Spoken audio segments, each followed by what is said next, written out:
Largaron. Sabes que el camino participante número 1, Muñeco Pequeño Ventaja sobre el 6. Fervoroso ganando por fuera el número 7. Avatar más abierto el número 9. Flecha de luz, los competidores comienzan a brincar el codo. Asume el comando del lote el número 9. Flecha de luz, cuarto de ventaja sobre el 7. Avatar. Tercero se desempeña el número 8. Gallardo, cuarto y nacional el 6. Fervoroso en la quinta ubicación el 5. Valentino. Más atrás el 1. Muñeco, los competidores de cada transporte marcatorio.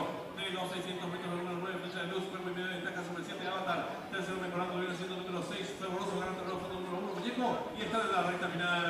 La número 9. Flecha de luz, pequeña ventaja sobre el número 7. Avatar, que va recientemente en su búsqueda. Tercero se desempeña participante el número 6. Fervoroso. Después de los últimos 300 metros finales. Hay lucha de la final número 9. Flecha de luz, pequeña ventaja sobre el número 7. Avatar, que mejor por fuera. Más abierto, lo viene haciendo nada. Participante el número 6. Fervoroso. Después de los últimos 150 metros finales. Asume el cortalote. El número 6. Fervoroso. Estira cuarto de ventaja.